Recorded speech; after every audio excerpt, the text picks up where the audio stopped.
Boa tarde a todos e a todas. Tenho a satisfação de retomar o ciclo 2, Teoria Crítica da Tecnologia, Estudos Ciência, Tecnologia e Sociedade, e Produção de Conhecimento na Universidade. Hoje é a nossa sessão, nona sessão, né? A expansão da Universidade Brasileira e a produção de conhecimento pelos sujeitos populares, a experiência nacional de educação do campo como paradigma para aprofundar a política de cotas no Brasil. A apresentação de hoje vai ser feita em equipe, coordenada pela professora doutora Rosineide Magalhães de Souza, professora da UNB, doutora em Sociolinguística e pesquisadora na área de letramento e múltiplos letramentos, é isso?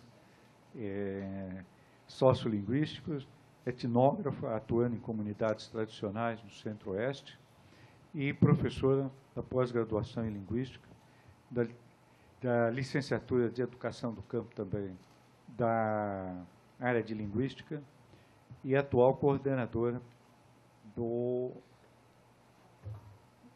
da licenciatura de Educação do Campo da UNB Planaltina, que, na verdade, é a única licenciatura de Educação do Campo da UNB, não é isso?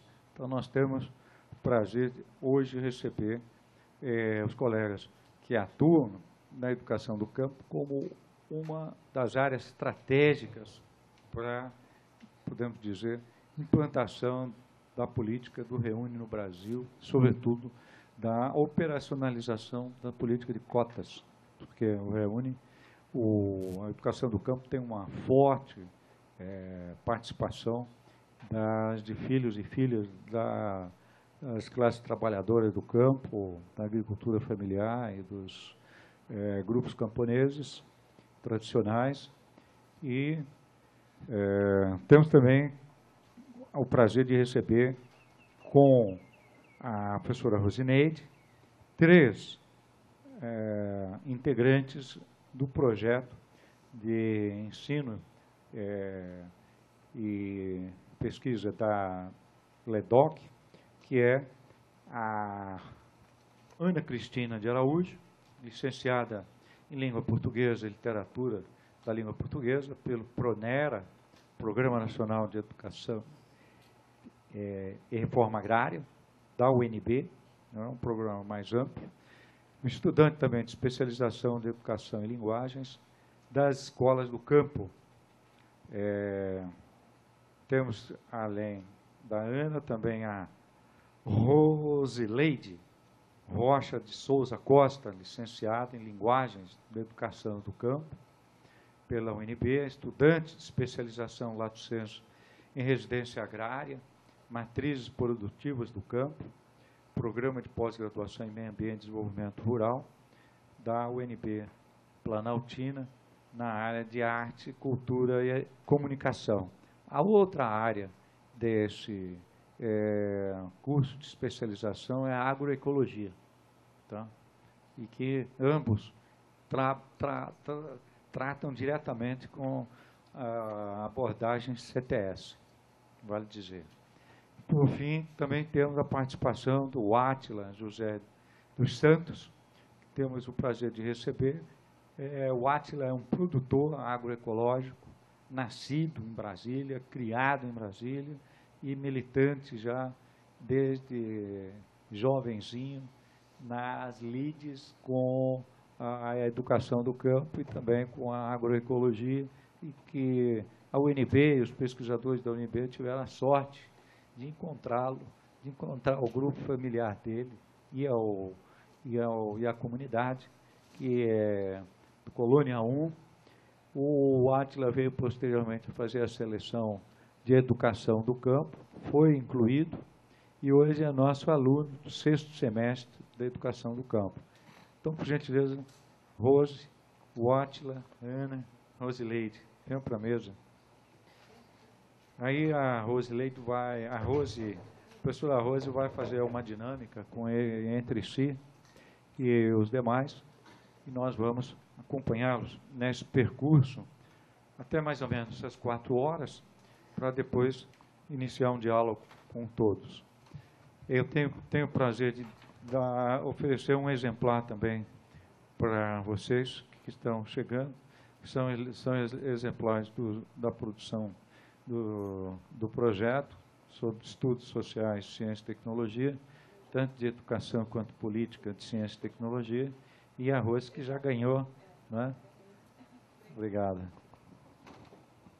Boa tarde a vocês, né, que estão aqui para nos ouvir. E é com grande satisfação que eu estou aqui e os nossos colegas, a Rosileide, a Ana Cristina e o Vátila, que eu chamo o Átila, mas ele fala que eu sou a única pessoa que chama o nome dele diferente. É Vátila. Quero agradecer muito ao convite do professor Néder, né, Ricardo Néder, que nos convidou para estar aqui falando um pouco da licenciatura em Educação do Campo. Então, para nós é um grande prazer, né, divulgar a licenciatura e contar um pouco da nossa narrativa, da nossa experiência de educação do campo. Como vocês viram, eu sou sociolinguista, não sou doutora em educação do campo, mas estou passando pela experiência da educação do campo há 4 anos e também já fiz trabalhos com movimentos sociais, o MST, e aí eu quero falar um pouco dessa experiência e dessas pessoas que estão aqui comigo, que, afinal de contas, elas estão na formação, estão trabalhando nessa licenciatura. Né, eu só quero fazer uma observação quanto ao horário, né? Porque eu já até liguei para o departamento, eu tinha aula 3h15, né? Mas eu vou passar um pouquinho aqui, então eu não posso ficar muito tempo depois das 4. Acho que no máximo até umas... Tá, então como nós vamos fazer uma dinâmica que eu vou falar menos e eles vão falar mais, e aí a gente depois vamos abrir para a plateia, e aí vamos organizando o tempo, né? Porque eu vou ter que sair mais ou menos, no máximo, até 4h10. Elas também são minhas alunas da pós, e aí o Vátila, né? Não sei.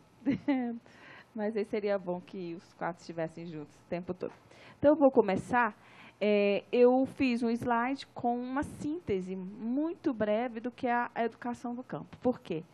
A licenciatura, na verdade, abriga hoje um número muito grande de pessoas, né, do campo, e grande parte são negros, descendentes de índios, né, e mulatos. Nós temos uma turma de quilombolas, com cerca de 75% da turma constituída por quilombolas.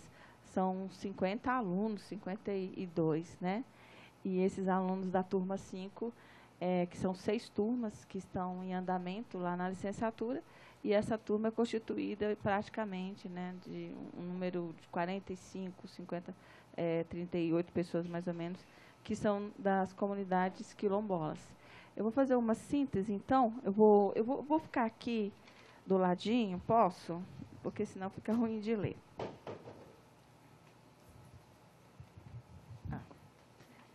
Então, dentro da temática, né, da Experiência Nacional da Educação do Campo como um paradigma para aprofundar a política de cotas para a expansão da universidade brasileira e a produção de conhecimento pelos sujeitos populares, eu vou falar, então, localizar, situar a educação do campo, rapidamente.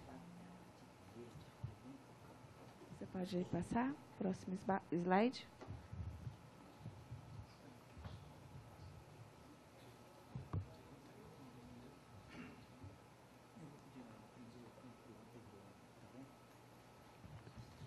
Então, oi. Você pode ir do lado do rosto? Ah, sim, posso.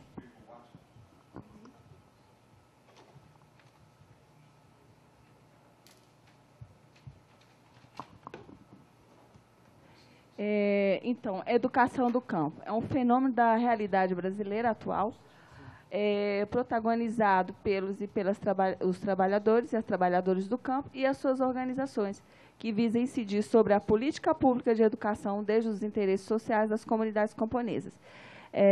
Então, vocês vão perceber que nós temos um fenômeno hoje, que é a educação do campo, que está na universidade, que tem um fato muito peculiar, que foi uma demanda, né, de educação que veio dos movimentos sociais até chegar à universidade, e para isso houve uma luta dos movimentos, das pessoas ligadas ao campo.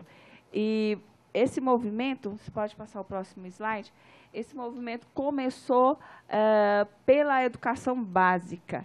E aí, se percebendo que havia a necessidade de formação de professores que conhecessem a realidade do campo, né? Que vivenciasse essa realidade, então surgiu a licenciatura em Educação do Campo. Então, esse resultado que hoje temos aqui, essa política pública em ação, na verdade, ela vem de um grande debate sobre a educação do campo, que teve início na década de 90 do século XX, defendendo a educação como um direito de todos ao acesso e à permanência na escola. Porque nós temos um problema muito grande nas comunidades campesinas, é que hoje há um grande fechamento das escolas, né? E das escolas do ensino básico, por falta de professores. Mas isso vem caindo com a formação em educação do campo, que vem crescendo muito nas universidades. Na verdade, hoje nós contamos com cerca de 42 licenciaturas em implantação e em andamento.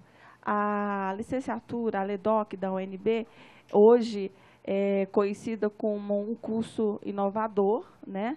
E que tem uma filosofia de alternância, que eu vou explicar daqui a pouco. Mas isso tudo veio desse grande debate, né, das lutas, e aí, com o tempo, isso foi se consolidando para a educação básica, a educação de jovens e adultos, a formação de professores, até se tornar a educação universal.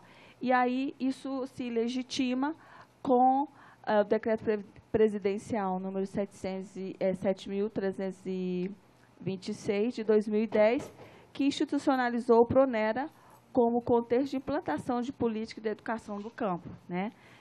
Eu participei da assinatura desse documento em 2010, a presidenta Dilma assinou esse decreto, e o PRONERA também está aqui em várias universidades e em vários lugares do campo, promovendo a educação, principalmente nos assentamentos, onde as pessoas não têm acesso, né, à educação. E pode passar. Então, nós entendemos hoje sobre a educação do campo o seguinte, que ela vem de luta contra-hegemônica, né?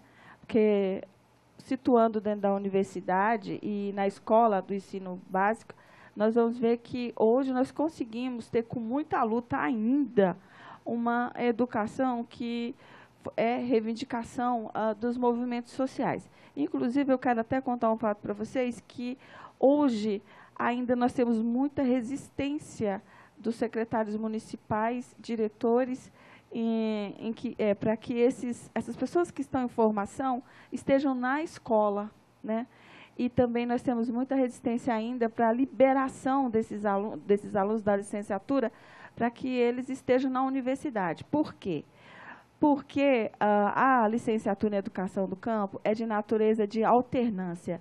O que é isso? É que o nosso aluno em formação, ele fica cerca de 50 dias na universidade por semestre, em vez de sair totalmente do campo. Porque o que acontecia antes, né? É que a pessoa saía do campo, ia estudar na cidade e ficava e não voltava mais.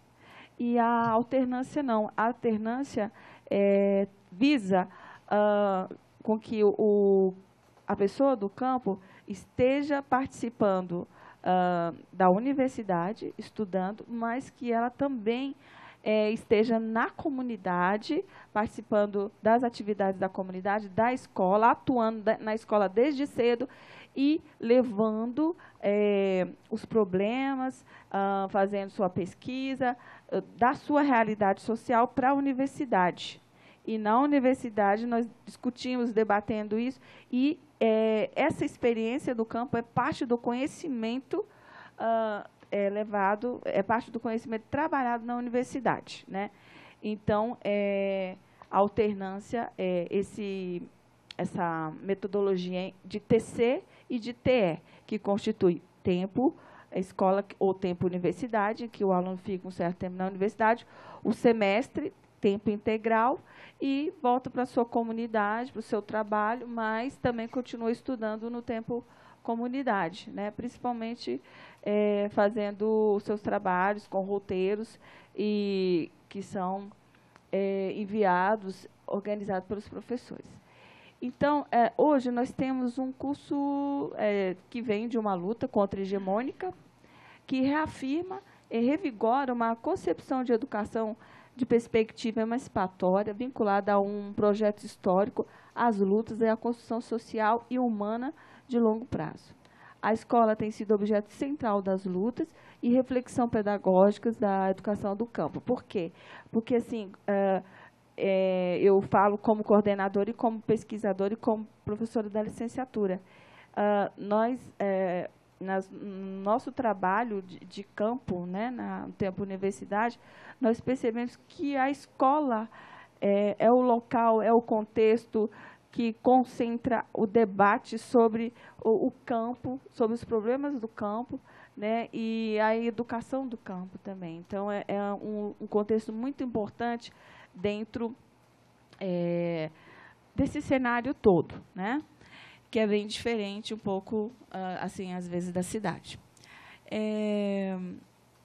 Também busca conjugar a luta pelo acesso à educação pública com luta contra a tutela política e pedagógica do Estado. Ou seja, na verdade, as pessoas lutam por uma educação diferenciada, né, que contemple a realidade do campo. E nós temos aqui, por exemplo, o depoimento daqui a pouco da Rosileide, que fez sua pesquisa, né, de campo, observando a monocultura da sua região, os problemas da monocultura da cana-de-açúcar e como isso se tornou, na verdade, tema para o estágio e tema para a pesquisa, né? E também ela trouxe esse tema para trabalhar na universidade, na área de linguagem, e é um tema multidisciplinar. Outra questão também, pode passar. Outra questão também é que a licenciatura é um curso multidisciplinar. Por quê? É um curso de graduação que tem como objetivo formar educadores para atuarem com as populações que vivem e trabalham no campo e desenvolver estratégias de formação à docência multidisciplinar em uma organização curricular por área do conhecimento nas escolas do campo. Nós sabemos que as escolas do campo, hoje, né, elas abrigam profissionais que dão conta de várias coisas. Da gestão da escola, às vezes da merenda, ele é professor, ele é diretor, ele é coordenador. E eu não sei se eu tenho ali na foto, se o Átila trouxe, né? Nós temos algumas fotos em que você vai perceber uma escola que uma pessoa só, ela dá aula para várias séries, as classes multisseriadas, ela faz o lanche, ela cuida, vamos dizer, da limpeza, cuida de tudo e, às vezes, fica uma semana ali naquela comunidade e trabalha com alunos de séries iniciais, de ensino fundamental e de ensino médio e de todas as áreas do conhecimento, né? Que é uma coisa assim, que a gente fala, isso existe no Brasil? Existe muito, né? E aí a questão das tecnologias, né?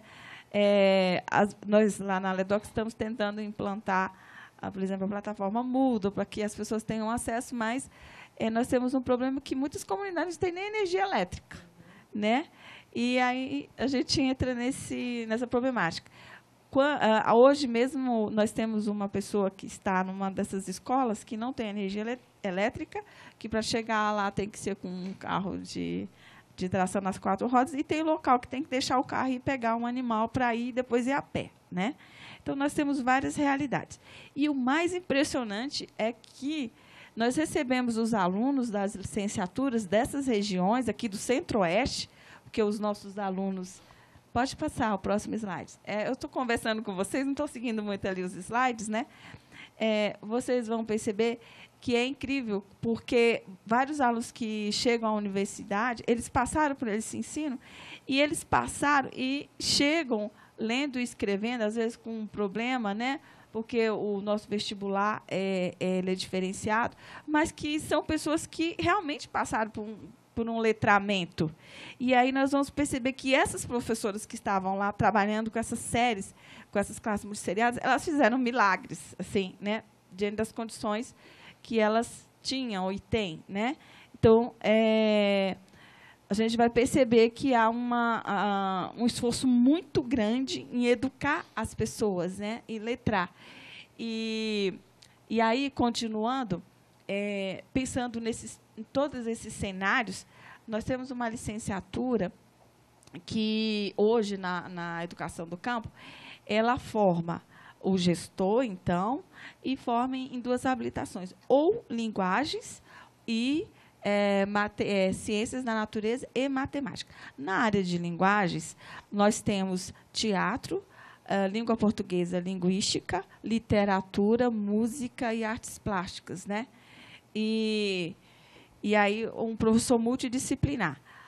Na outra área, que é o caso do Átila, que está nas ciências, a Rosileide é da área de linguagens e o Átila da área de ciências da natureza e matemática. Eles trabalham com química, biologia, física e matemática. Mas hoje nós estamos passando por uma reformulação do curso, né? Porque nós estamos percebendo que é necessário diminuir um pouco as habilitações e abrir outras com mais ênfase, com mais profundidade, né? Mas a gente sabe que é melhor ter um professor assim no campo do que não ter aquele professor leigo que sai do ensino médio e ele vai dar aula para o ensino médio também. E nós temos várias realidades desse tipo. Desde sexta-feira até ontem, eu estava negociando com o secretário de Educação, subsecretário de Educação aqui de Cavalcante, porque o nosso aluno veio para o tempo universidade, e chegando aqui, tem que ter substituição lá, e quem foi substituir foi um aluno de ensino médio, terminou o ensino médio recentemente, que estava trabalhando com o ensino médio. E a nossa negociação é que o aluno que já está na licenciatura possa substituir o que vem, né, para cá, e sempre fazendo isso, essas substituições. Então, para vocês perceberem como está a educação, né, mas ela no campo, mas ela está melhorando. Aí, continuando a falar do curso, tem como objetivo formar e habilitar profissionais em exercício na educação fundamental e média, que ainda não possuem a titulação mínima exigida pela legislação educacional, formar educadores para a educação básica em escolas do campo, aptos a fazer a gestão de processos educativos e a desenvolver estratégias pedagógicas que visem a formação de sujeitos humanos e autônomos e criativos. Habilitar professores para a docência multidisciplinar em escolas do campo, nas áreas de ciências da natureza, matemática, linguagem e ciências sociais. Pode passar o próximo slide. Hoje, então, né, continuando falando da licenciatura, nós temos um curso de 4 anos, 8 etapas em regime de alternância, como eu já falei da alternância. Então, nós chamamos de etapas os semestres, né, como eu já falei, porque os alunos ficam aqui 50 dias, em tempo integral, estudando, e depois eles voltam para suas comunidades, durante 4 anos. Formar gestores, né, e, além disso, as habilitações. Pode passar o próximo slide. E quem são esses sujeitos que estão hoje na licenciatura, né? Que é o principal, que daqui nós vamos continuar as nossas narrativas aqui. São homens e mulheres entre 18 e 54 anos, camponeses e camponesas das regiões de Goiás, Minas Gerais, Mato Grosso do Sul, que são assentados e assentadas, agricultores e agricultoras familiares, ribeirinhos, ribeirinhas quilombolas, pessoas de movimentos sociais, entre outros, né, que estão na universidade. Então, assim, nós temos uma diversidade incrível na universidade, lá no campus de Planaltina, e é para nós sempre vamos dizer, um aprendizado lidar o ano todo com essa diversidade, porque essas pessoas ficam alojadas e elas se organizam também, porque até nesse curso nós temos a organicidade. A organicidade que consiste na organização que os alunos têm na universidade para passar 50 dias sem brigar, organizando suas tarefas, suas regras de convivência, organizando seus estudos, participando com os professores de reuniões, de planejamentos, de várias coisas, né? Então, é um curso sempre em construção. Nós temos muitos conflitos ainda, muitas dificuldades, principalmente na questão financeira. Mas é um curso hoje que, vamos dizer assim, que abriga aqui na UNB, se a gente for fazer um levantamento das cotas, né, um grande número de negros, né, descendentes de índios. E aí, como eu já falei, na nossa turma, na 5ª turma, nós temos grande parte de pessoas das comunidades quilombolas. Eu vou passar, então, era uma síntese assim, muito rápida, porque nós temos muitas coisas a dizer, mas depois vocês podem perguntar. Eu vou passar para a Ana Cristina, que está hoje conosco na licenciatura de movimento social, é formada pelo Pronera, e pode falar um pouquinho da experiência dela e da experiência dela hoje na LEDOP, porque ela está conosco trabalhando lá em Planaltina.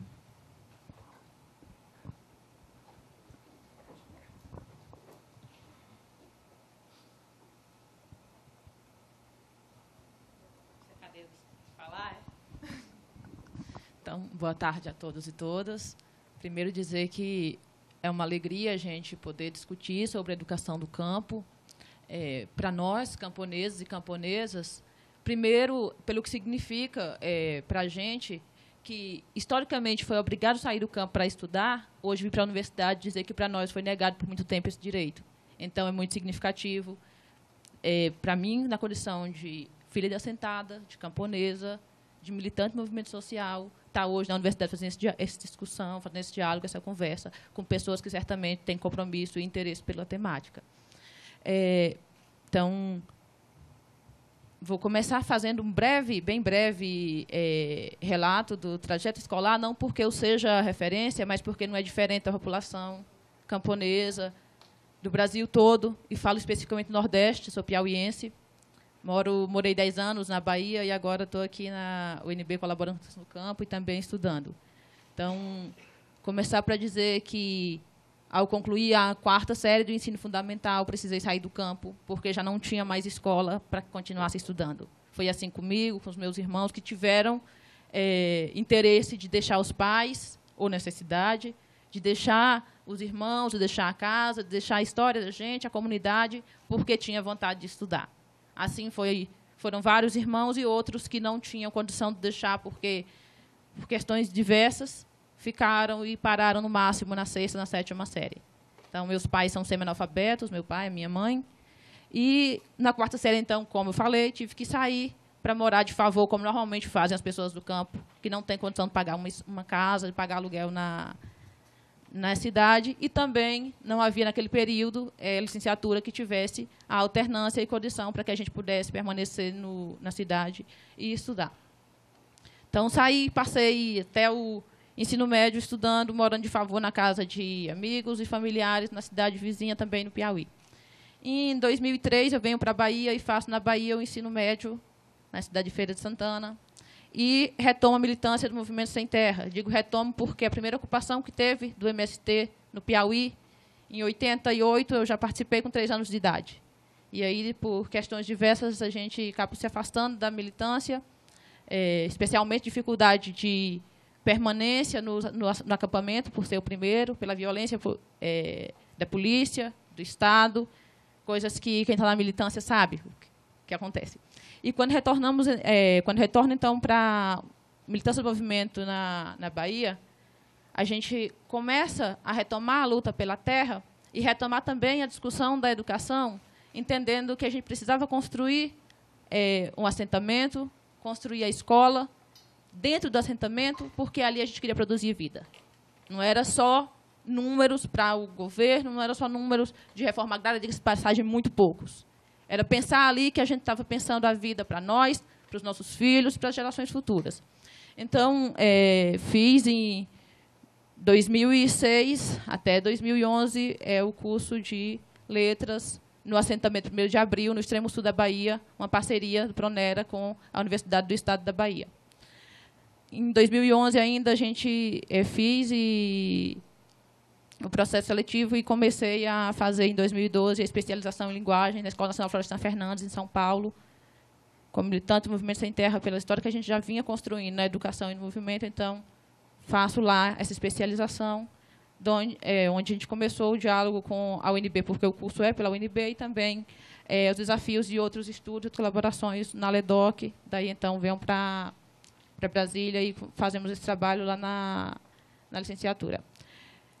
Fiz esse breve relato para a gente entender que, como a Rosineide bem fala, a educação do campo ela não surge como uma compreensão das universidades e do poder público de que no campo precisava discutir educação. Nasce porque camponeses e camponesas se organizam para denunciar o descaso do Estado, né, com as suas várias instituições de tal universidade, e aí a gente, organizados, o MST é um deles, como vários outros movimentos, e começam, então, a exigir que o Estado comece a reparar uma negação histórica da educação para os camponeses e para as camponesas, né.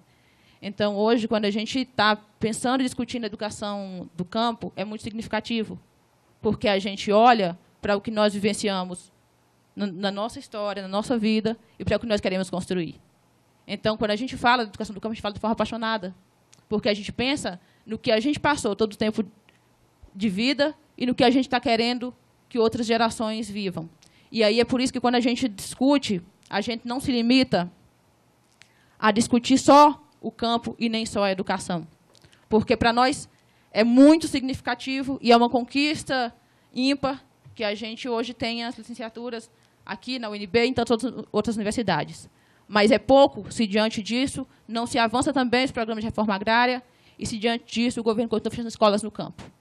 Eu estava, há pouco, vendo uma matéria na página do MST, publicada em 2011, que fala que, de 2002 para cá, mais de 24 mil escolas foram fechadas no campo. Então, se, por um lado, o governo garante que a gente tenha acesso ao ensino superior, garante que se formem professores para atuar na escola do campo, e fecha a escola do campo, é uma contradição.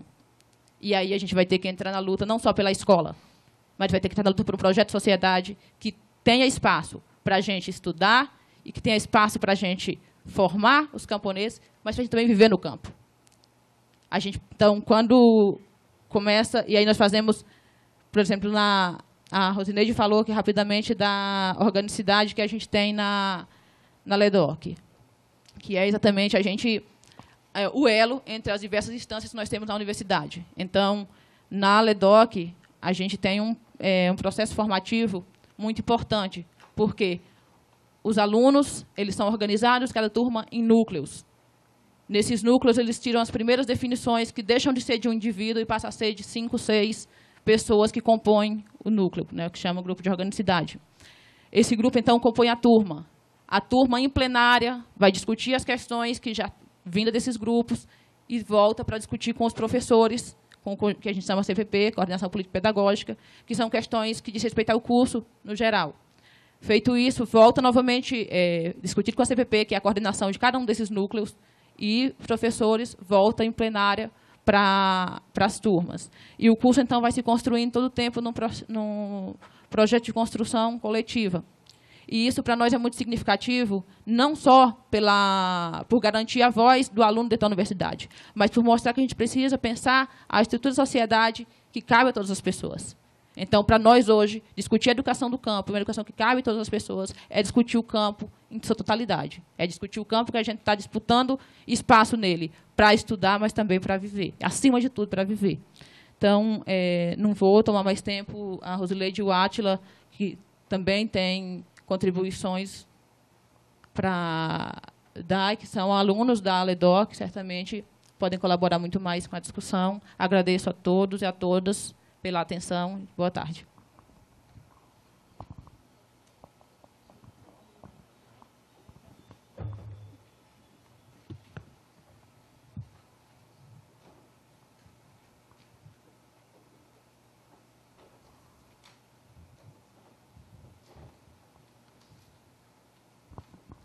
Boa tarde.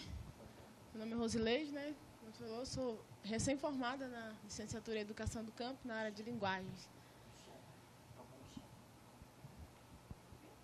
Tá bom o som? Mais alto? Então, para nós, igual a Ana Cristina falou, a LEDOC fosse um grande privilégio, né? Porque até então, igual ela falou, todas as questões são as mesmas. A gente tinha que enfrentar, sair de casa muito cedo para ter que estudar. Então, assim, a LEDOC chegou e deu oportunidade para nós que não tínhamos essa entrada, né, nas universidades. E aí, para nós, né, foi um grande marco. E aí, nós chegamos com... Eu falo nós, vou sempre falar nós, porque a gente é um grupo que trabalha junto. Eu sou do assentamento Vigilândia, Formosa, Goiás, e a gente sempre trabalhou junto. E pensar uma educação, né, voltada para os sujeitos do campo, né, que valorizasse o contexto, para o contexto do aluno, para a gente era difícil, né, porque assim, a LEDOC ela tem uma formação diferente, porque a gente já entra com um olhar de pesquisador. Assim, se a gente for comparar com os outros cursos, é bem diferenciado, porque a gente tinha que viver o contexto, a gente tinha que olhar, tinha que buscar, e aí trazer contribuições. Isso era meio frustrante para a gente, mas a gente conseguiu. E aí, assim, a gente encontrava vários impasses, porque apesar de estarmos no campo, né, as nossas escolas ser do campo, mas 90% dos nossos professores, no geral, eles são da cidade. Então, assim, são pessoas totalmente desvinculadas do campo. E aí, desse grupo que eu falo que a gente sempre trabalhou junto, só tinha uma que era da escola. Então, assim, e aí também tinha aquele impasse de eles terem tipo medo da gente estar formando na área, na educação do campo, e aí tomar o lugar deles. Então, assim, para a gente fazer os nossos trabalhos, a gente encontrava vários impasses. Mas, no meio de muitas conversas, a gente conseguiu avançar em várias áreas. Primeiro, a gente teve alguns cursos com o Freitas, que é sobre os complexos, e a gente começou as nossas pesquisas, os nossos estágios, sempre trazer coisas que valorizassem o aluno. E aí a gente sempre trazia temas, igual, por exemplo, da minha pesquisa, que esses temas que a gente trazia em sala de aula, todos, né, praticamente, eles viraram temas de monografias, que foram as nossas monografias. Um deles, a gente trabalhou a organização dos próprios alunos, trazia para a sala de aula como é que eles se organizavam coletivamente, como é que eles produziam, e a gente ia na casa dos pais, tiravam fotos desses locais. Pena que eu não trouxe, porque não estava preparada para esse... Mas a gente fez em sala de aula, a gente trazia os próprios pais para eles ajudarem na aula. Os próprios alunos contribuíam, né? Que aí, numa feira de ciência que a gente fez lá, assim, foi bem marcante, porque tudo que a gente fazia, a gente procurava trabalhar teoria e prática. A gente trazia os temas em sala de aula, e aí a gente montava a feira, onde os pais participavam. Os pais, por exemplo, a gente fez a casa de farinha, os modos de produção do assentamento, onde os próprios alunos, a gente trabalhou na feira, a gente montou oficinas de rapadura e de farinha, onde os pais estavam lá fazendo, mostrando como faziam, né?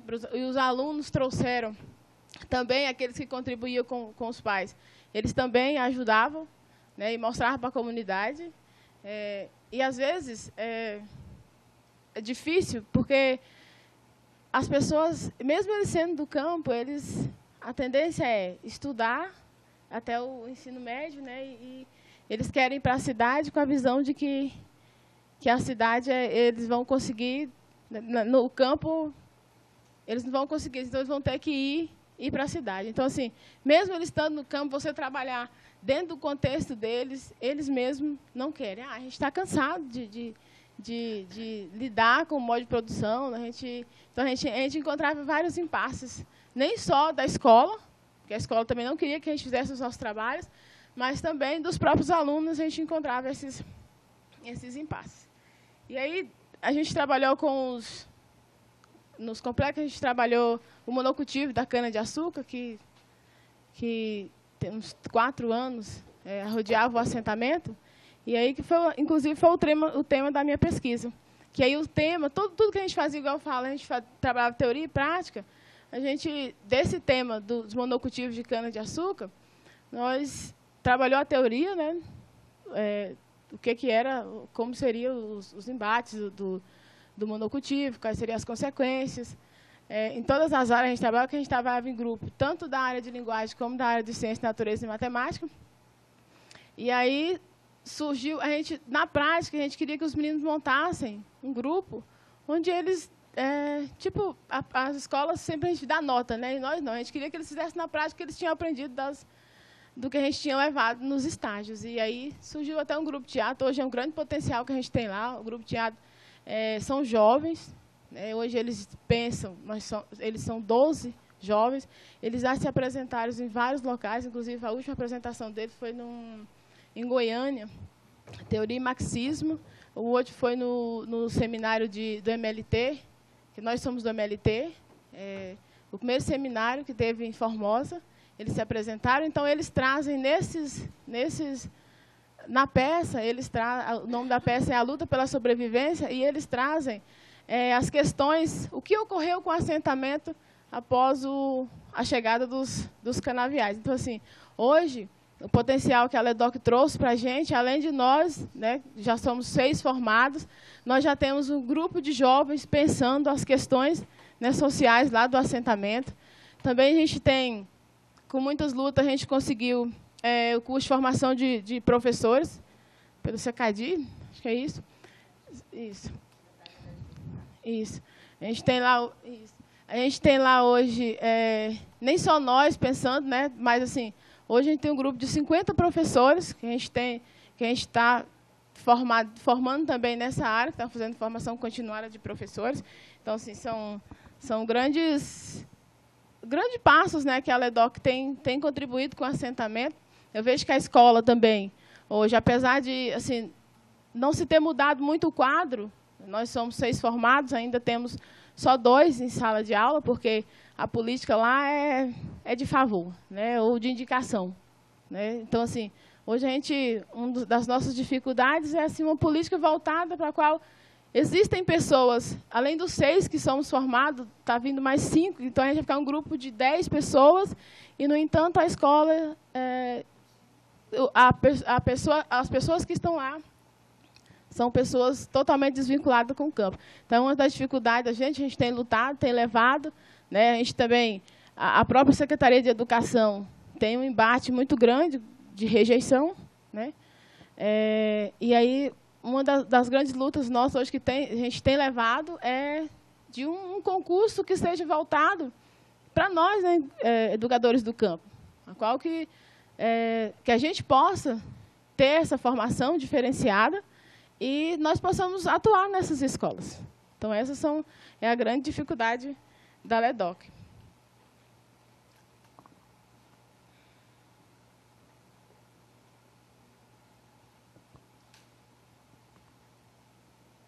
Acho que é isso.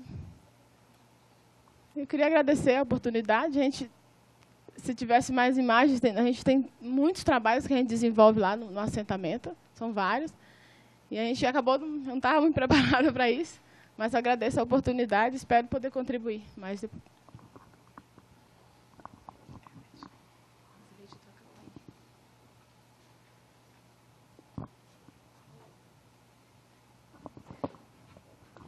Boa tarde a todos e todas, né?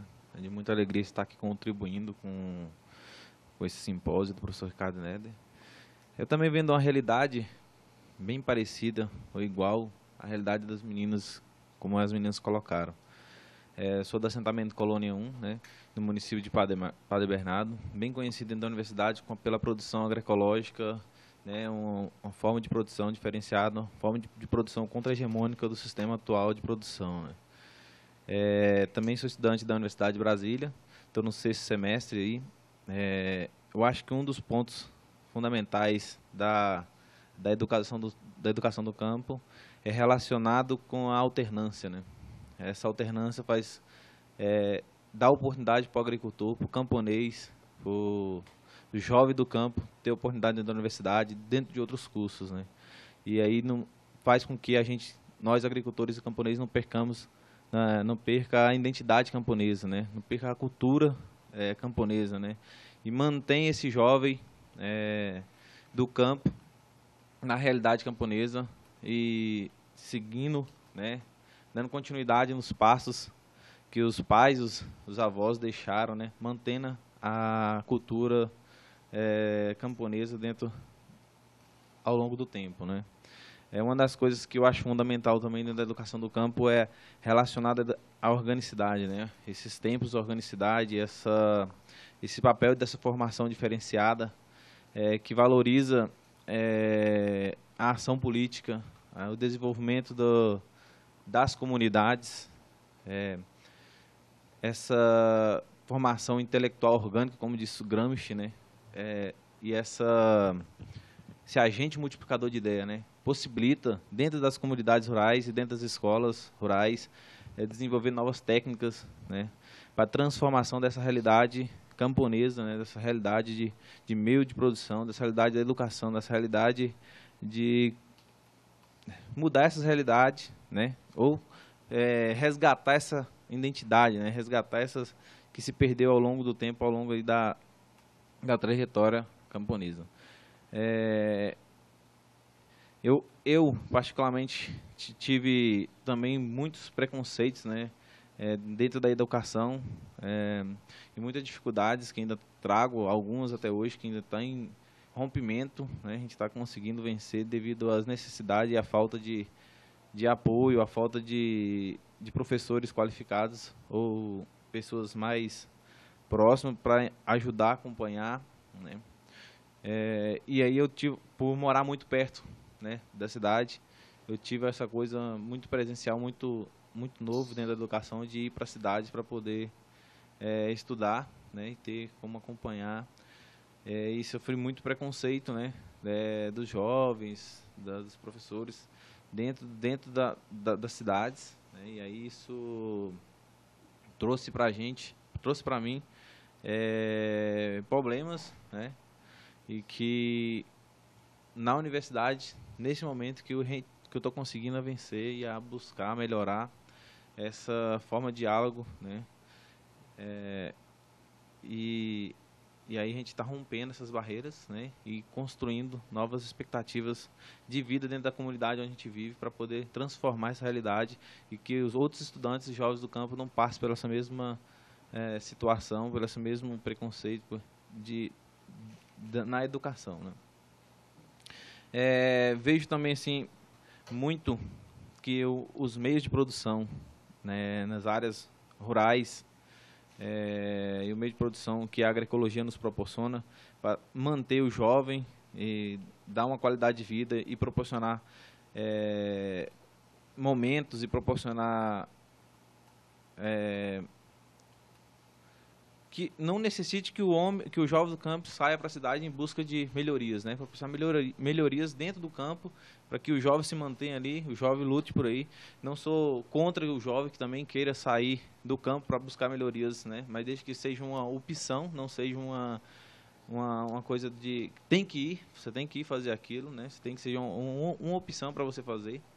E a educação do campo proporciona que a gente possa trabalhar nessa realidade e proporcionar novos momentos, novas ideias para o jovem, para o homem do campo, para o camponês, para o agricultor, para os ribeirinhos, e favorecer que que o jovem tem essas opções, né, de manter no campo ou ir para a cidade, né? E vejo aí que a gente está conseguindo atingir esse objetivo, né, em partes ainda, mas como é um trabalho novo, a gente está rompendo, né, quebrando barreiras e melhorando essa realidade, né. Eu acho que eu tenho que falar é isso. Eu agradeço muito aí a oportunidade do professor e passo aí. Obrigada. Então, vamos abrir para o debate? Pode ser, professor Néder?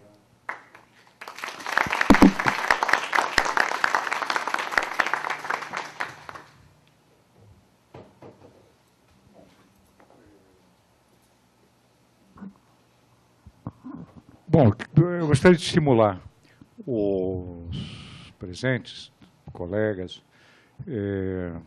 estudantes, gestores, colegas professores, a tomar como uma referência importante a experiência da educação do campo no Brasil e a formação de professores pela Universidade Brasileira.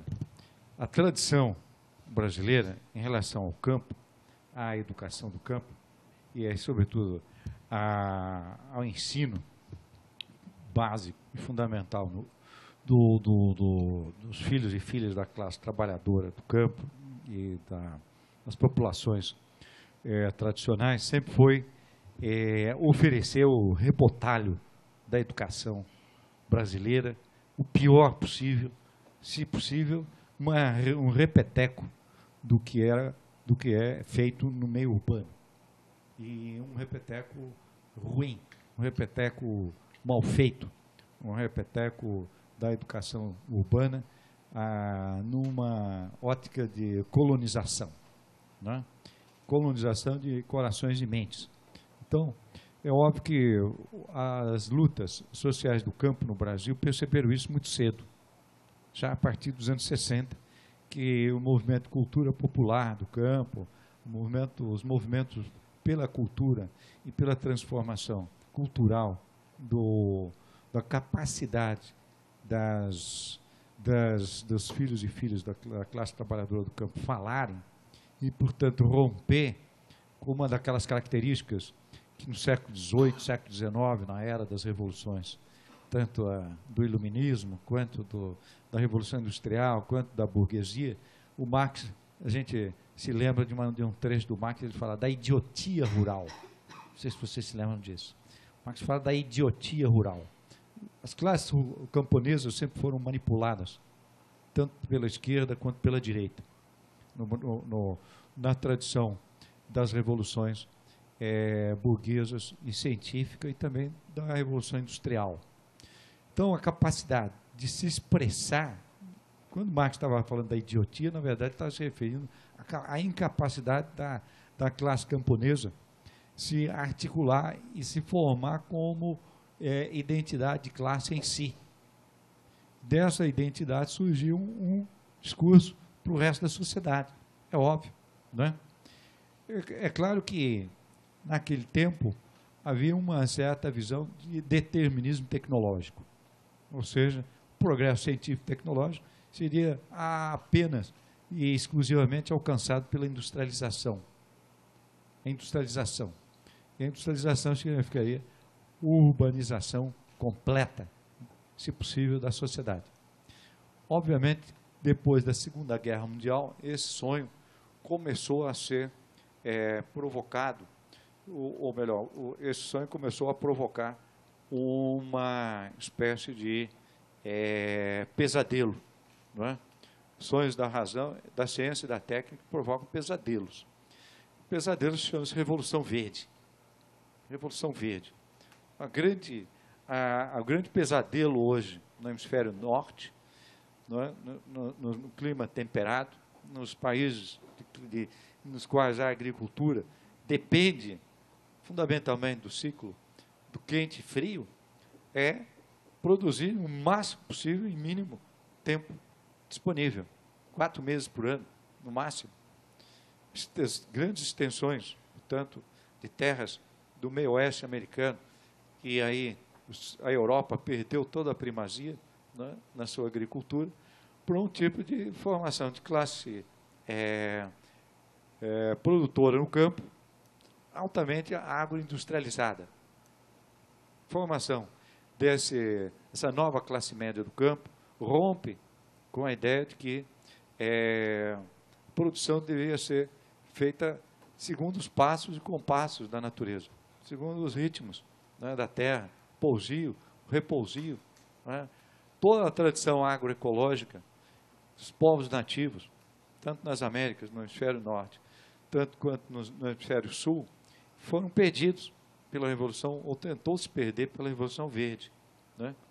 Então, a relação entre produtividade e tecnologia sempre significou, no hemisfério norte, expulsão de mão de obra, transformação da classe trabalhadora do campo, camponeses e classe média rural, em assalariados urbanos. Essa expulsão ela levou 150 anos. Agora, nós podemos dizer que, na segunda metade do século XX, do XX para o XXI, é que nós estamos revendo essa concepção de que há um novo rural. Existe um espaço para criar funções urbanas no campo. Existem funções urbanas de serviços. Existem formas de produção e meios técnicos para se adequar, né, à produção em pequena escala, voltados para comunidades que podem, por meio de um enfoque agroecológico, de qualidade orgânica dos alimentos, da matéria-prima, descobrir nichos de mercado no meio urbano. Com isso, há uma ressignificação da luta camponesa. É claro, a Via Campesina se apropriou dessa ressignificação. O MST no Brasil se reapropriou, se apropriou dessa ressignificação de valorizar, não é, a produção de sementes, valorizar a qualidade da produção da agricultura tradicional, da agricultura camponesa e, sobretudo, da herança dos saberes, conhecimentos e práticas tradicionais, indígenas e camponesas. Então, é nesse contexto que eu acho significativo que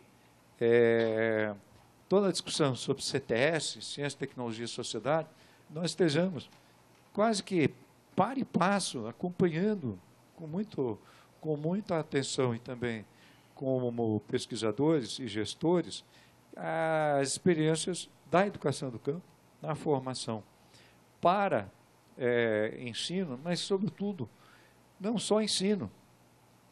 Agora muda, de fato, a função do ensino e da pesquisa. Olha só como é ressignificado. A educação do campo permite essa fusão tranquila. Se você fazer educação do campo e fazer agroecologia, hoje é tranquilo. Só não é tranquilo na cabeça de uns tantos que, como diz o Renato Dagnino, têm a mente cinzenta e o coração vermelho. Embora sejam simpáticos, mas tecnicamente, cientificamente, não conseguem pensar solução para isso dentro, né, em várias instâncias da universidade, dos institutos federais tecnológicos, da capacitação de assistência técnica no Brasil. Nós temos que romper com a ideia de que o agricultor, a produção familiar, deve acompanhar o último hit tecnológico da Embrapa. Não é assim. Não é a realidade. A realidade é casa de sementes, estratégias de criar ambientes de adequação sociotécnica para os assentamentos. Os assentamentos são esse local privilegiado. Nós temos 1,5 milhão de famílias no país em assentamentos. Quer ambiente de inovação melhor que esse? Isso seria perfeito se nós tivéssemos uma política de ciência e tecnologia acoplada com a educação do campo para transferir aí 4, 5 bilhões para a adequação sociotécnica da agricultura familiar. Para quê? Máquinas apropriadas. Eu tive a oportunidade, no fim de ano, visitar a chácara onde mora o Átila e a família.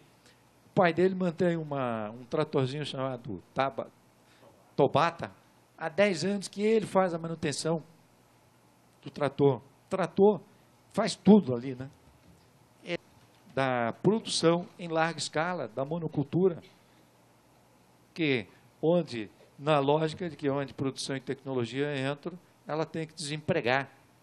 De fato, desemprega, 70% são expulsos.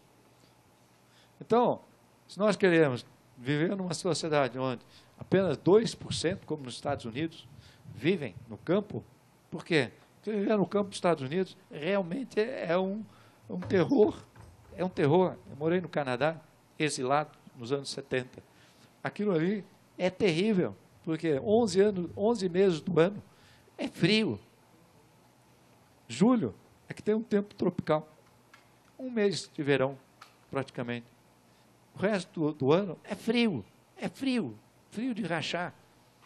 Então, nós não estamos no hemisfério norte para fazer essa reprodução. Porém, eles tiveram uma política de segurança alimentar que nos impacta, que nos influencia, impacta estrategicamente, né?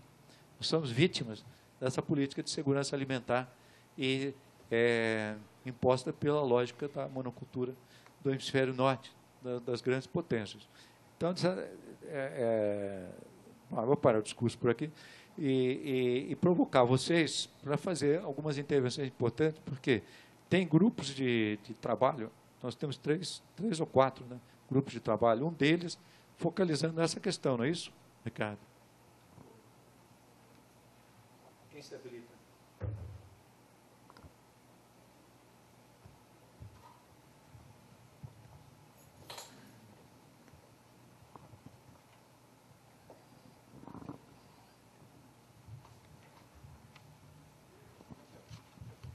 Olá, sou Alex, da Fundação Banco do Brasil.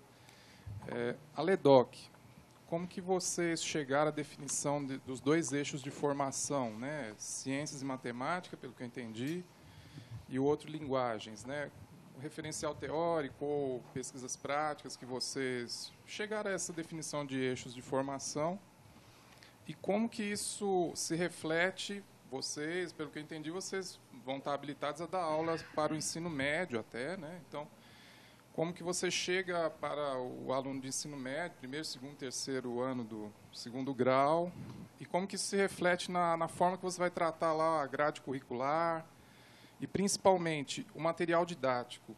Se vocês vão propor uma criação, uma reformulação de material didático, uma reformulação de grade curricular, ou como que isso já está estabelecido e vocês trabalham da forma assim, indo e vindo dentro dessa avaliação?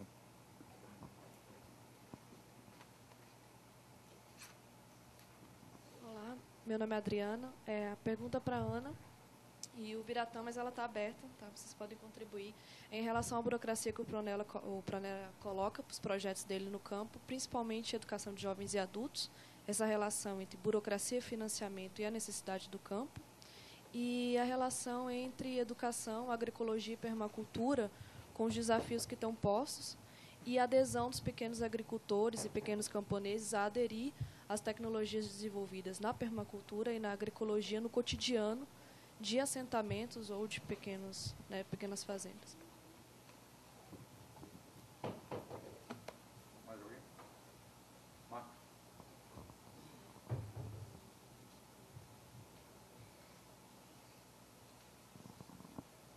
Oi, gente, boa tarde. Meu nome é Marcos, sou da Fundação Banco do Brasil também. Eu não entendo muito como funciona lá no campo, mas imagino assim, como vocês são a questão de lidar ali o trabalho do pessoal do campo para ajudar suas famílias, os pais, né? A questão curricular, se tem períodos de safras maiores que vocês devem adequar ao tempo de classe de vocês, como é que funciona isso? Se tem algum problema nessa questão aí? Não sei se foi claro, né? Entenderam um pouco a pergunta?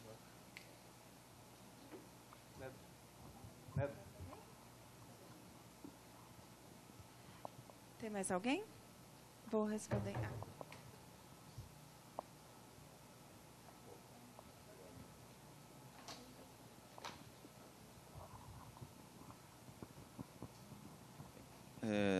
Gostaria só de fazer uma comparação, se existe assim, nos últimos 20 anos, né?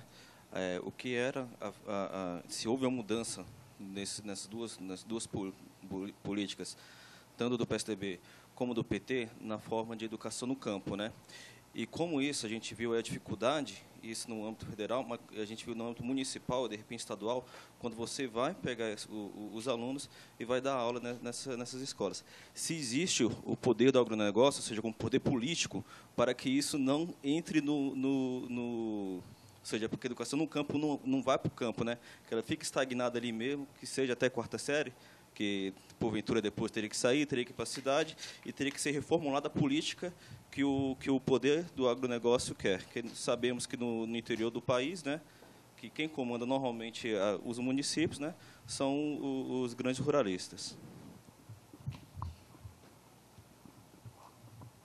Eu vou responder a questão 1 e essa última com a participação da Rosileide. E a Ana Cristina e o Átila vão responder as demais. Sobre a questão do currículo, da licenciatura, como nós chegamos aos eixos, né, e as habilitações. Primeiro, isso foi uma reivindicação, porque no campo é muito difícil a gente ter professor de português, de química, de matemática. Geralmente você tem um professor que, vamos dizer assim, ele é formado em português, mas aí ele dá aula de geografia, de história, de matemática, de várias coisas, ali com livro didático, né? E aí nós chegamos a esse, né, toda essa construção, essa discussão dos movimentos, que seria importante formar um professor multidisciplinar. Agora, nós, com muita discussão, principalmente com a assessoria do professor Freitas, da Unicamp, e também com várias pesquisas, nós estamos chegando à conclusão de que seria ter menos habilitações, ou seja, por exemplo, agora poderíamos ter habilitação na área de biologia e química, e física e matemática, e não só as 4. Então, isso nós estamos chegando a uma conclusão por causa das nossas pesquisas. Mas nós estamos percebendo, eu principalmente sou da área de linguagens, dos múltiplos letramentos, das várias linguagens, né, das semioses, que é interessante, sim, permanecer com as várias linguagens, relacionando artes plásticas, linguagens, linguística, literatura, música, que é bem interessante. Tanto é que nós estamos conseguindo fazer um trabalho bem produtivo na licenciatura, né? Quanto à questão nas escolas, a gente percebe o seguinte, que eu mesma, na área de linguagens, pelas metodologias que nós estamos utilizando e as estratégias, nós estamos vendo que é possível formar a pessoa, né, do campo, sem, por exemplo, ter só um curso de letras que ali vai dividindo as coisas, mas que a gente pode fazer um trabalho multidisciplinar muito produtivo. E nós estamos tendo resultados bem interessantes. E temos prova disso pelos nossos alunos, porque eles têm um básico, assim, vamos dizer, bem feito, e podem procurar ampliar isso com as especializações e até com o mestrado. Então, nós estamos vendo que é produtivo manter, então, as linguagens dessa forma, mas dividir as outras, né, pela pesquisa. Quanto ao material didático e a questão da atuação no campo, nós percebemos que o material didático produzido, né, pela indústria do livro didático realmente não contempla a educação do campo de certa forma. Claro que nós temos livro didático e, às vezes, é o que o professor, a única referência, o único material que o professor tem, ele vai utilizar esse livro. Mas é outra questão que nós trabalhamos também, outros meios, outros recursos, por isso que, inclusive, nós temos um grupo de múltiplos letramentos, nós trabalhamos com múltiplas linguagens, lá dentro da educação do campo, percebendo que nós podemos tirar conteúdo da própria realidade, mas sem fugir dos universais, ou seja, o que as pessoas precisam conhecer de uma forma mais geral, né, para ela circular em várias situações. E isso também está provocando a mudança na produção do material didático. Nós já estamos pensando nisso, já estamos promovendo pesquisas, né? Não sei se eu respondi, mas nós estamos, como nós fazemos pesquisa o tempo todo, e ensino, né, e também extensão e formação continuada, é tudo muito junto, a gente consegue fazer isso dentro de uma licenciatura, porque, para mim, por exemplo, como sociolinguista, é um grande contexto, né? E eu trouxe as duas porque elas são minhas alunas também aqui da pós-graduação e estão fazendo um trabalho dentro dessa perspectiva aí dos múltiplos letramentos. Quanto à questão, a última questão, a 4, nós percebemos que há uma grande influência do agronegócio, ou seja, da indústria do agronegócio, no ensino. Inclusive, nas próprias escolas, nós temos uma contradição muito grande, e eu tenho um grande exemplo da Escola do Vale da Esperança, e que tem a monocultura ali da cana-de-açúcar, também lá de Vigilante, que tem uma influência até dos manuais instrucionais, né? Os materiais didáticos, e a influência, como eles são apresentados em contradição aos materiais produzidos, trabalhados, como a Rosileide mesmo expôs aqui, de buscar o conhecimento na comunidade e estender para o universal. E, às vezes, nós temos essa grande contradição do agronegócio, que traz o material e até promove concursos de redação na própria escola. Então, a gente vivencia isso também. Inclusive, eu estou trabalhando com algumas pessoas da Embrapa. Eu estou participando de uma orientação, né, com orientação e acompanhamento de uma pessoa que está fazendo mestrado, da Embrapa, e ela, na verdade, traz o material produzido pela Embrapa para as comunidades campesinas, e elas começam a analisar esse material com outros olhos. É muito interessante isso também. Então, é uma formação em que a gente fica de olho nessas questões, né? E realmente há uma influência muito forte desse letramento dominante, né, do agronegócio, e realmente há conflitos e contradições o tempo todo. Se você quiser falar um pouquinho sobre isso, Rosileide.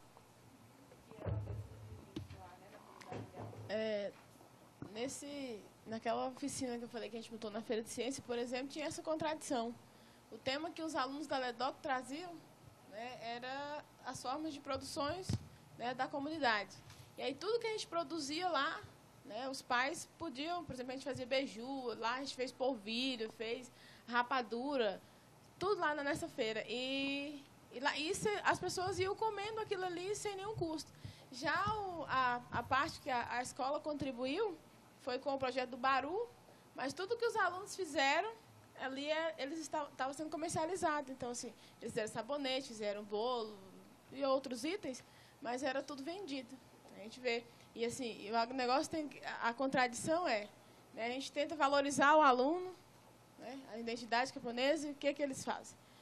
Esses concursos que a própria professora citou aí, que é quem faz a melhor redação, né, então o aluno ganha um prêmio X. Então, assim, isso, de certa forma, desvaloriza, né, o que a gente da DOC não trabalha dessa forma, né? E outra coisa que ele falou da grade curricular, aliás, do calendário, a gente não tem, né? Porque lá, assim, a gente passa, às vezes, 2 meses sem aula, porque uma das nossas grandes lutas hoje tem sido, inclusive desse curso de formação de professores que a gente tem levado, é de adequar o calendário, porque quando chega em outubro, novembro, chega o mês de chuva, aí se para tudo, porque as estradas não prestam mais, não tem como os ônibus rodarem, mas aí eles não podem adequar, por exemplo, pegar julho e colocar as aulas de novembro, dezembro, já ao final do ano, colocar em julho, porque o professor tem que ter férias, então ia mexer, toda uma temática que teria que mexer, né? Então, assim, os nossos alunos ficam prejudicados, né? Exatamente.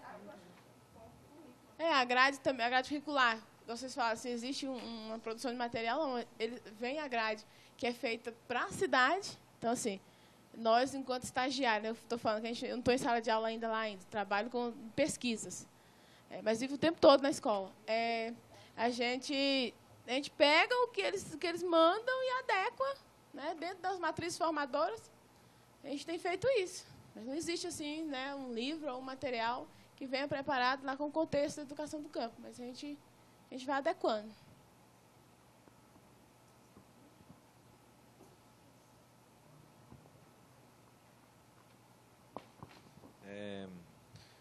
Quando a menina fala sobre a bioconstrução, a permacultura, os meios de produções diferenciados, eu acho que para o campo falta alternativas, né, de agentes para as comunidades, que possa trabalhar uma formação dessas pessoas da comunidade, para trabalhar essas realidades, desses meios de produção, meios de para mudar essa realidade lá no campo. Acho que é necessário ter essas pessoas, ou essas pessoas, uma formação dessas pessoas para poder fazer essa realidade.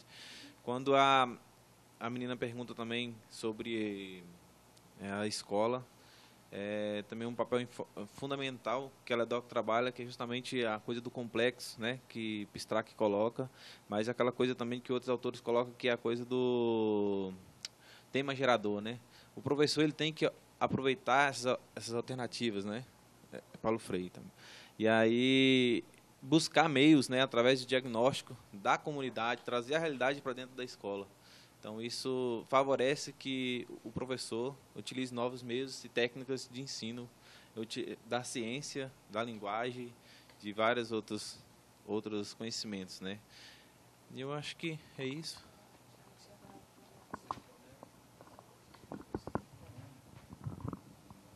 Tá, então, antes de dizer para a Adriana que antes de ser uma resposta à pergunta, fazer um esclarecimento de que não falo pelo Pronera enquanto conhecedora, estudiosa ou pessoa que está dentro do Pronera. Falo como aluna que fiz o curso pelo Pronera.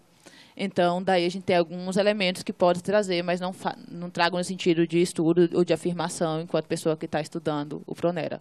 É importante, eu acho, fazer esse esclarecimento. Então, assim, enquanto aluna do Pronera, dizer assim, de fato, a burocracia, acho que em todos os segmentos da sociedade que a gente vai trabalhar, que a gente vai lidar, especialmente quando são desafios, quando são coisas novas, nós lidamos com uma série de dificuldades e a burocracia é uma delas que acaba emperrando, dificultando bem mais.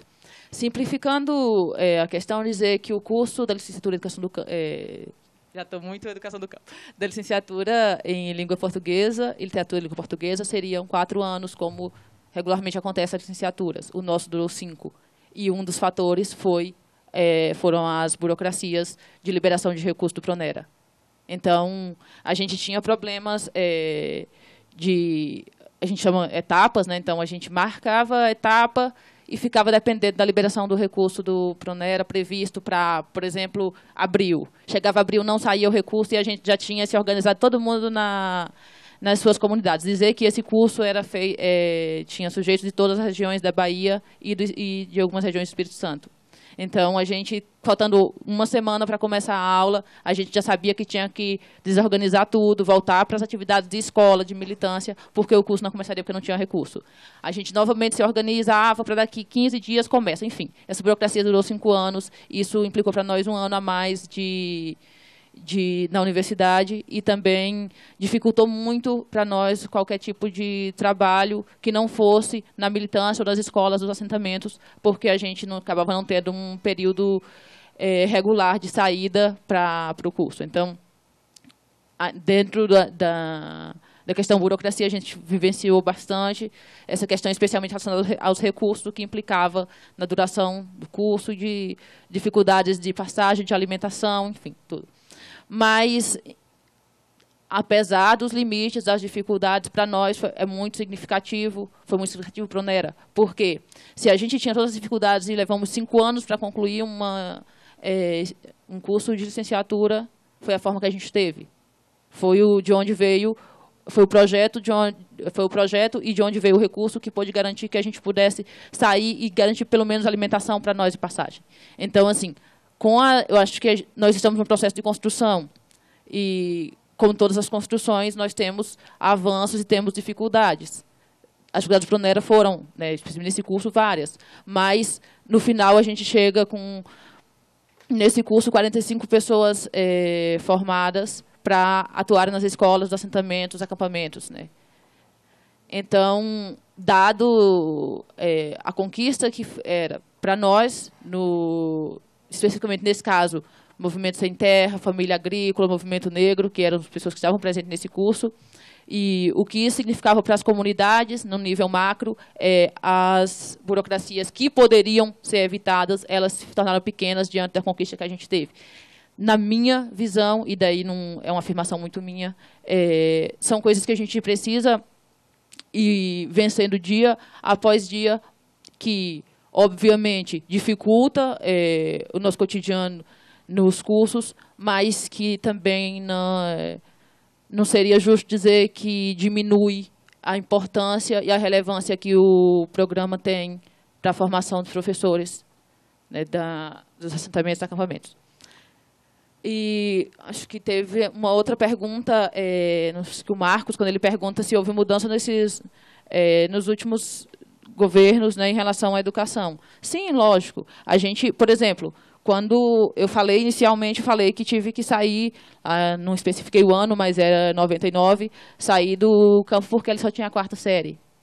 Agora, em 2006, eu entro na universidade dentro de um assentamento de reforma agrária. Nós fizemos o curso durante 5 anos dentro de um assentamento. Então, assim, há uma mudança, há um olhar diferenciado para o campo, para a educação. As licenciaturas de educação do campo também depõem a favor dessa afirmação. Mas também é o que já foi colocado por outras pessoas aqui na mesa e o que a gente já vem conversando.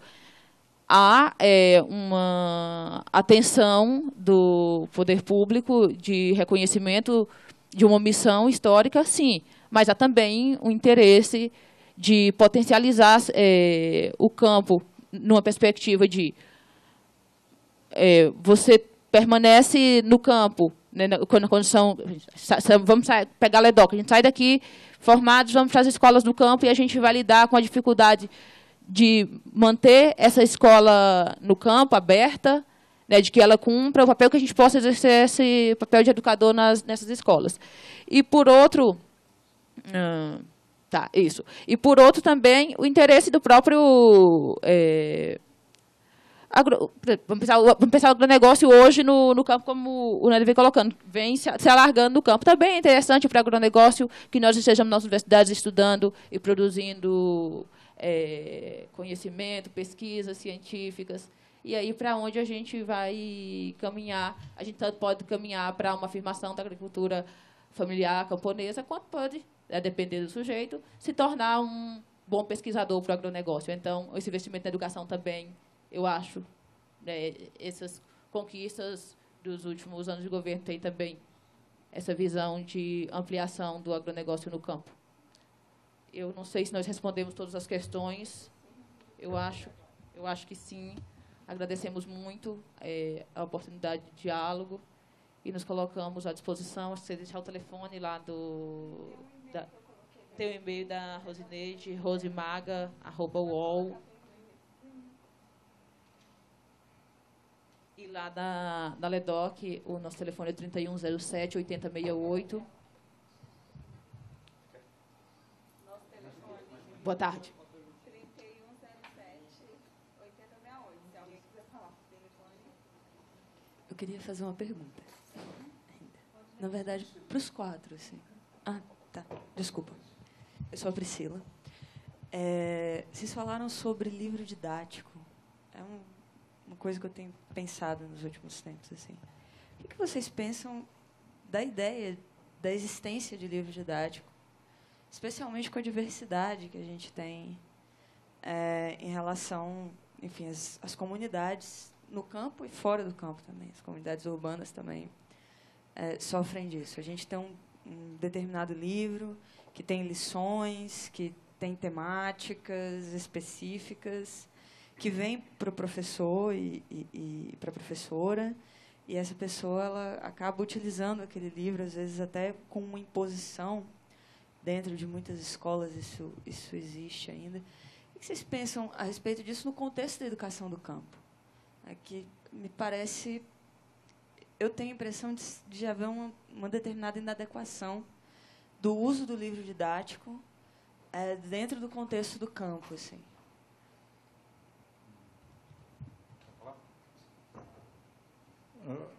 Só complementando a fala da Priscila, lembrando que a professora Rose mencionou,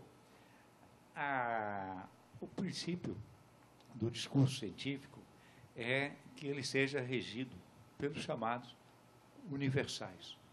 O que são os universais? Universais é a conversão de um conhecimento por meio da matemática, da lógica formal e de um enunciado filosófico que vai padronizar, digamos assim, a partir do século XVIII para o XIX, uma ideia de universalidade científica. Essa universalidade científica produziu os universais. E os universais que nós conhecemos são todos eurocêntricos, são todos europeus. Acontece que as pesquisas na área de filosofia, da ciência, na área da sociologia da ciência e na área da história da ciência, estão indicando que já se produzia ciência antes dos universais europeus.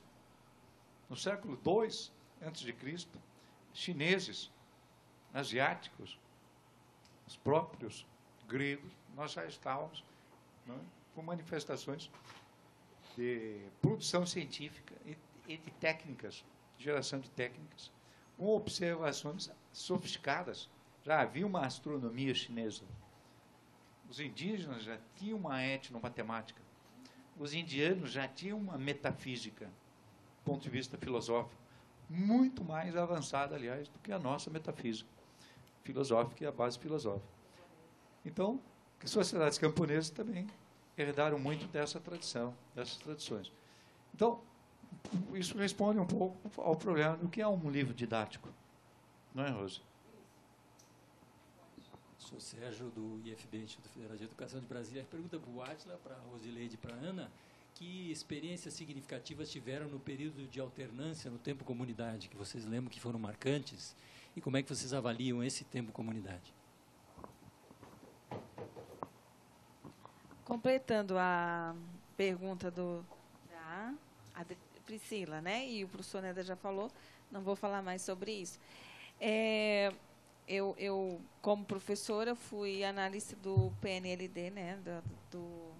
Analisei livro didático durante muito tempo, agora eu não faço mais isso.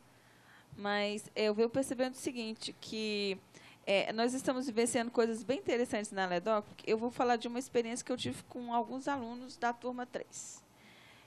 A professora, então leiga, usava como recurso o livro didático de língua portuguesa, e eu levo o livro para análise, porque, assim, como nós estudamos linguística como princípio e sociolinguística, olhando a questão social, variedade linguística, vernáculo, tudo isso da comunidade, o que nós temos, a norma padrão, todas essas coisas, né?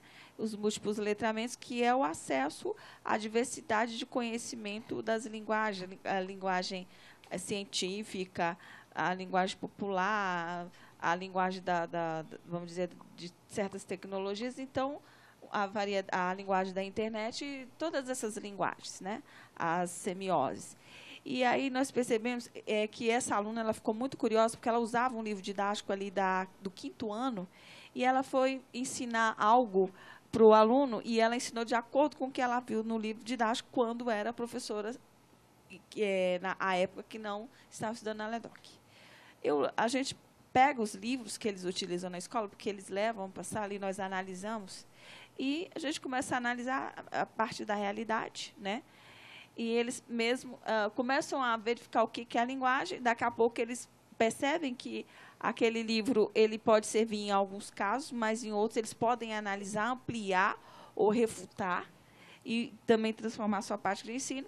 E ela comentava que ensinou um conteúdo para um aluno de fonética e fonologia, e com as nossas aulas de linguística, ela ficou muito espantada, porque ela ensinou do jeito que vinha no livro, e depois que ela começou a ter o trabalho nas aulas de linguística, ela percebeu que ela podia fazer diferente e que ela tinha vários problemas naquela forma de ensinar, né? E ela agora, as turmas levam os livros didáticos e começam a analisar de acordo com os conhecimentos mais amplos.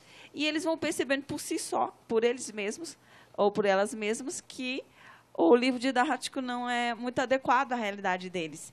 Mas eles começam a analisar o que pode servir, né, para aquela comunidade e o que não, já que eles têm como recurso aquilo, e o que eles podem, de onde eles podem tirar os conhecimentos, principalmente quando eles estão aqui na aqui no Tempo Universidade. Então, foi muito interessante isso, né?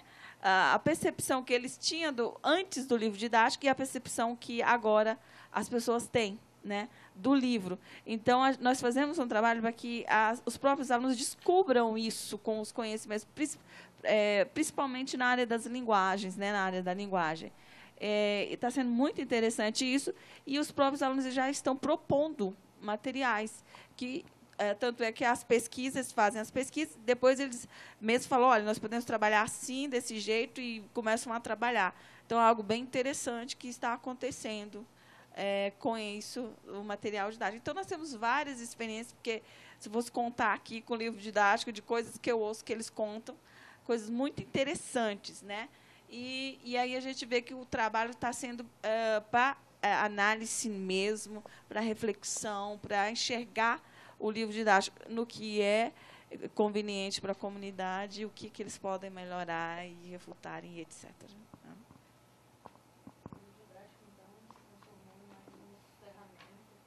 Não é o principal, mas é um dos componentes, um dos, mas que agora eles têm um conhecimento que eles podem criticar o que é conveniente e o que não é.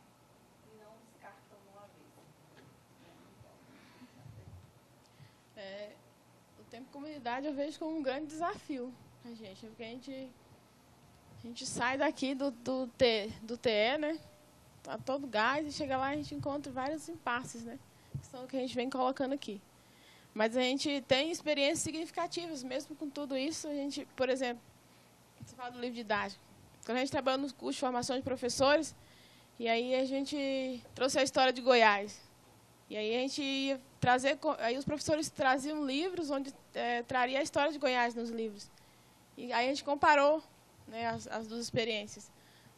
A história de Goiás estava contada em nenhuma folha toda do livro, bem resumida. E aí a gente teve um contato, o texto que a gente trouxe da história de Goiás, né, a moça fez uma tese sobre a história de Goiás, né, então a gente trouxe. Então, assim, é bem diferente, né? Eu vejo mais o livro didático como uma imposição e, às vezes, prende, né, o professor, né, nisso. E assim, a experiência que a gente tem lá hoje é que, com toda essa formação, é que os professores hoje, mesmo minimamente, a gente aos poucos a gente vai avançando, mas, assim, hoje já se tem uma preocupação quando eles vão montar um projeto ou vai montar, né, a própria, quando chega a grade, eles se adequam.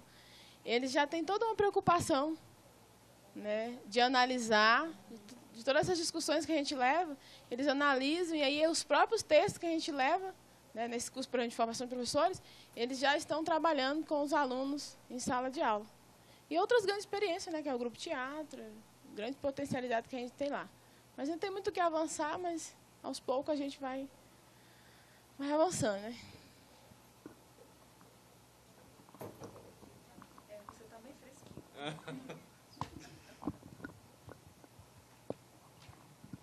Então, dentro da pergunta, complementando a pergunta da moça aqui, eu vi um livro de ciências esses dias, até o professor Marcelo Bezerril estava colocando também na sala de aula, tinha uma fala no livro de ciências assim, ó, que o cerrado tem as aves tortas devido à acidez do solo, né?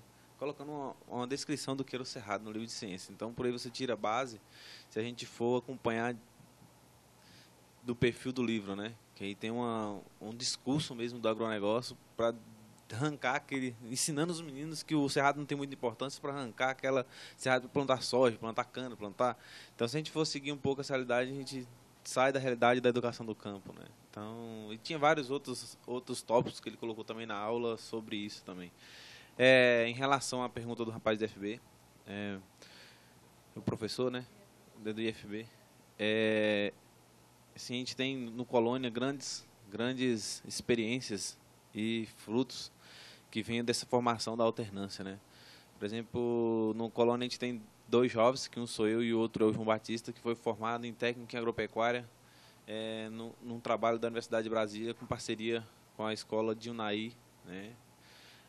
Que foi a formação dos jovens, né? Jovens e assentados de forma agrária em técnica agropecuária em alternância.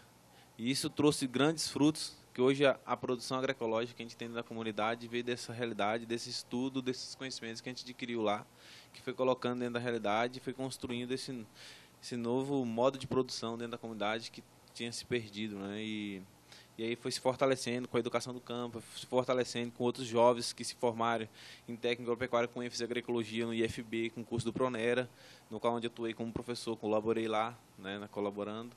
E foi se multiplicando e foi, né, essa ideia e foi levando para outras comunidades. Hoje a gente já tem comunidades próximas ali do Colônia. Colônia 2 também trabalha já com produção agroecológica. Tem outras comunidades do Pé de Serra e Municipal de Bernardo também que já estão conhecendo essa realidade. Então, tem jovens também em formação em alternância para poder estudar, ter a oportunidade de produzir, ter a oportunidade de gerar renda, fazer a família ser sustentável, fazer a família ter qualidade de vida, obter a soberania alimentar, né, a soberania do conhecimento camponês. Então, vai se trabalhando essa realidade. Então, isso é um dos frutos, né? São um dos frutos que a gente consegue ter com a formação em alternância, né?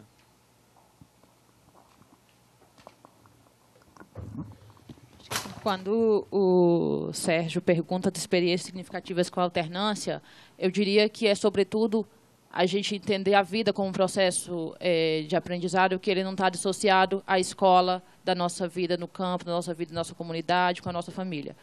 Acho que, numa síntese mal feita de última hora, poderia-se dizer isso, porque, como a gente veio colocando aqui, a gente vem de um histórico de que o acesso à escola, não é nem à universidade, a escola, a educação básica, significa a gente deixar de viver com a nossa família, deixar de viver na nossa comunidade.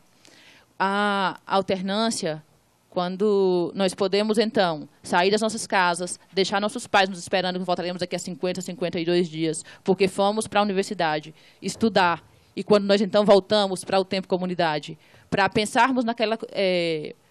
que aprendizado a gente está construindo, para quem, com que intencionalidade, e a gente volta, então, para as nossas comunidades. E vamos identificar os principais desafios que a gente tem, e é hora, então, a gente testar, eu saí, fui, estudei, mas para que agora que eu estou querendo isso aqui? Né?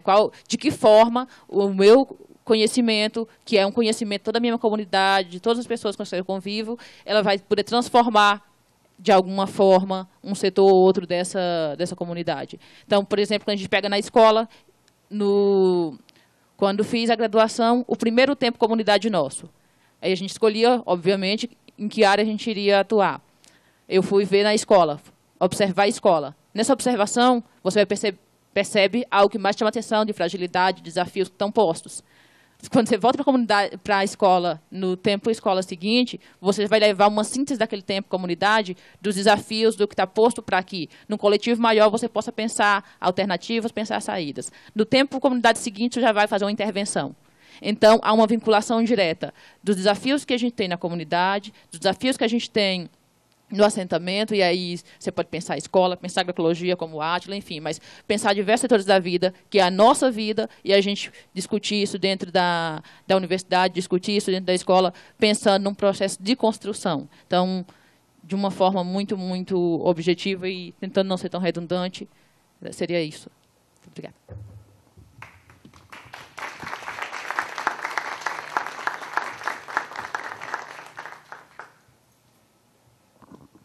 Bom, vamos para o cafezinho? Intervalo?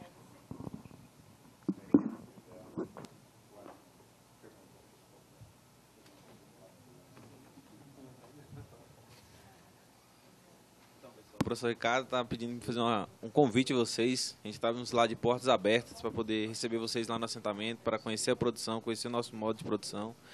E também que a gente tem uma feirinha dentro da universidade, né? Através de conquistas, de projetos aí em parceria com a universidade, ali no Minhocão, quem tiver a oportunidade de ir lá consumir. É dia de hoje, quinta, né? Toda terça e quintas. Toda terça e quintas. No ICC Norte. No ICC Norte, aqui na entrada do ICC Norte. Muito obrigado. Fica das 6 às 2. 6 às 2. Mas está a portas para os professores que quiser levar os estudantes, quiser levar professores que tiver a trabalhar, e a gente está lá com uma produção bacana, dá para poder fazer esse link aí, junto com essa realidade. Eu quero convidar quem quiser conhecer a licenciatura em Educação no Campo, lá em Planaltina. Nós trabalhamos de 8 às 18h15, né? Praticamente de acordo com o calendário da universidade. Sempre tem professor e turmas. Se vocês quiserem conhecer a dinâmica, conversar mais sobre a licenciatura, né? Estão convidados a conhecer. Obrigada.